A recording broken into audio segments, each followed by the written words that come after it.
What has no reason to exist in 2021 and yet it does? Big Mike 2001 Snake said, I work for USPS. Went to request a day off and the form required carbon paper to copy. Just some a-hole said, facts. The Army used to have forms come in printed bundles with carbon paper between them. Then they moved to a paperless system, where the forms were on the computer, and you had to print them. Multiple copies of them. And manually put carbon paper in between them. Aprabian said, do these have any function other than making money for some middleman? A lot of the things in this thread are just business practices that they do to make more money. Extracting profit is the reason behind most of this bullshit. They don't care if people hate it, they're still getting more money this way. Kilo 353,511 said, I was about to say this. I just made the final payment on my car. For 5 years they have automatically withdrawn my payment, but for the final payment I either had to call or go into the bank. Yesterday I called and the lady said there's a $10 charge for doing it over the phone. So I went into the bank today, and all I did was stand there while the teller clicked a few buttons and it took the money from my checking to pay off the loan. Like, why did any of that need to happen? Just automatically withdraw the money like before. What makes it worse is the last payment was less than my normal payment. Maverick 911 said, prepayment penalties on cars are annoying.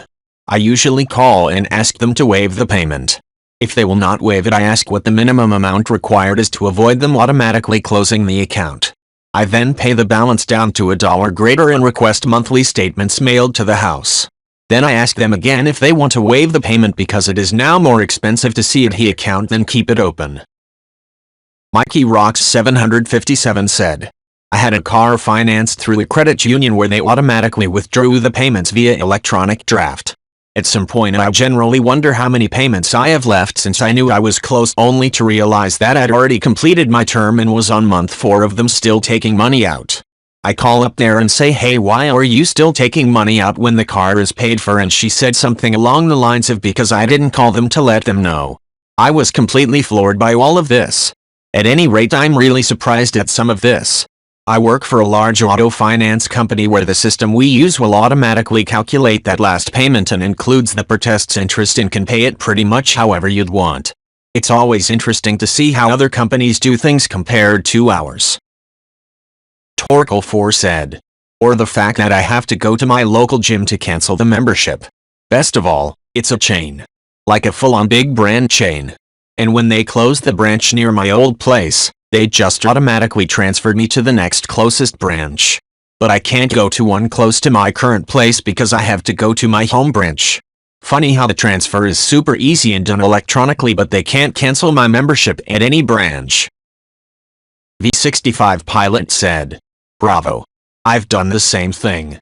I used to pay my water bill in person with as much loose change as I could get away with. $15 in loose change, 25 and 1 seemed to work. This meant that they had to pay someone to cash it out at the end of the day, and take it to the bank, simply because I refused to pay the $2 electronic payment fee.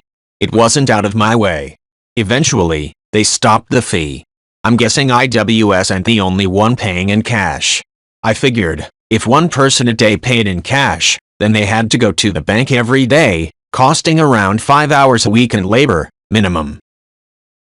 Matron said, my apartment complex does that for paying online. It's a 3% fee.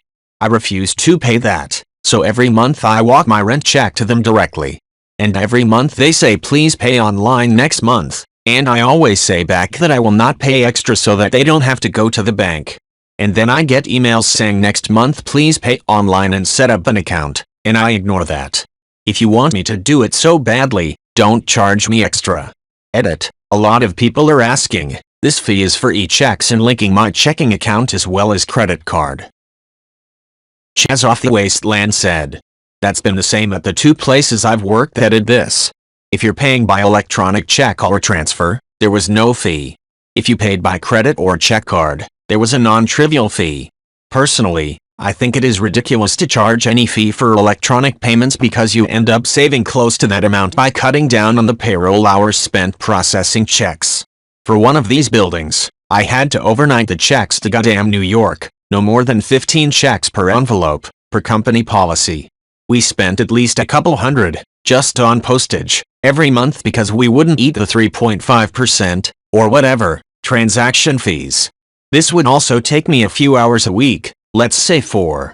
Then I would also spend 1 hour answering emails from accounting and my boss every week because accounting could not figure out why a check might get posted to an account on the 5th and then not show up in the bank until the 6th or 7th.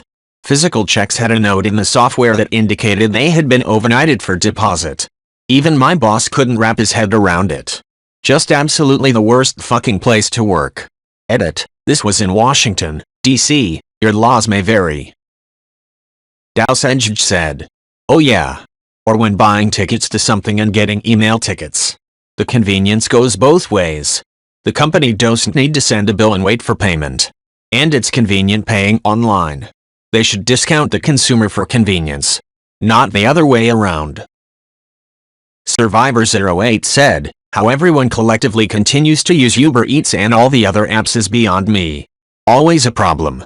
Comments, for example, include cutlery, are ignored. Local fee, service fee, ZIS fee, an insane markup from the actual, original price on the menu. Uber Eats customer service is so damn bad, they randomly decide when they just want to stop responding, refuse to listen when experiences were bad, etc. Why do we keep supporting these apps?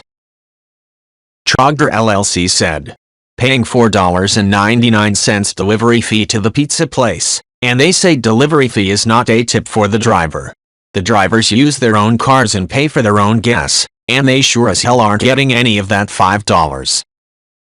Meow motherfucker said, I have a hard time wrapping my head around the idea that there's a number of people whose main source of income is calling random phone numbers and attempting to scam those who answer. I'm very curious about their success rate and their profit size. Hacking Your ADHD said, I saw this comment and remembered about my Planet Fitness membership. Well, I just tested COVID positives. I decided to test if they were still going to make me come in. Turns out that it was super easy to cancel over the phone. When I mentioned I couldn't come in because I was positive, it suddenly became real easy to cancel over the phone. So all it took was being COVID positive to make the process super easy. Illogic said, the tax code for a majority of people is mostly simple to begin with, as they are itemizing and don't have all sorts of special shit to include or deduct. They're not aiming for simplifying tax code, as hiring enough legal eagles to understand the encyclopedia collection that is us tax code also costs them more money. They lobby for us to have to go through them to do things like FO etc. instead of the IRS and each state just throwing up its own tax prep website. In some European countries, since the government has already received info about your wages and taxes already paid, their tax agency just sends you an invoice or a check every year without having to do your own paperwork. That's what TurboTax and others don't want. Professor Beer said, I'm in that position right now, salaried without seniority, and got handed a bunch more responsibilities because someone left the company. They also won't be replaced. And I've been told that I'll have to work an extra 10 hours a week without a raise, because it's just part of the job. Looks like they're gonna learn the hard way. That's a good way to lose 2 people at once. Greason said, I saw a TED Talk once about someone trying to build an online resource to shop around your medical procedures and explained this problem, well, more like brought awareness to it. They had said hospitals especially would refuse to answer the cost of any procedure and had to build their database from crowdsourcing, which few people are willing to share their medical procedures as it is. Then they found that many places charge different prices for the same procedures for different people. Medical anything shouldn't be this complicated for patients. Balls out to P said, similar story here. One day I realized I had swollen glands in my face and neck. A day or so later my right testicle swelled and became so sensitive that barely touching it with one finger immediately burst me into a cold sweat and nausea. I went to the ER, they gave me some morphine so that they could ultrasound my ball. I saw the ER doc for literally 2 minutes, during which he said, "You're homosexual, right?" I replied yes. He brusquely replied, "You've got an infection in your testicle, wear a condom next time," and left before I could even tell him that I was single and not seeing fucking anyone at the time. The female physician's assistant kept looking at my labs and examining me and the ultrasound results, and it turns out I had a case of the mumps, despite being fully vaccinated in my teens. They sent me home with antibiotics and told me to put ice on my balls and let everything fix itself. I didn't have insurance at this time and I was billed nearly $7,000 for this. The actual bill was closer to $17,000, but they gave me a discount of about $10,000 since I didn't have insurance. Bullshit. All of it is fucking bullshit. Intelligent Ad 3167 said. Not sure if people said this one yet, but tipping culture. I would much rather people be paid a living wage and my products be slightly more expensive than them having to rely on seemingly random tip amounts to pay rent. Edit. Changed paid to paid. Ryan Nerd said. Biased journalism. Journalism used to be about discovering the truth and reporting it. Not anymore. Instead we have news agencies that provide a narrative and to hell with the facts.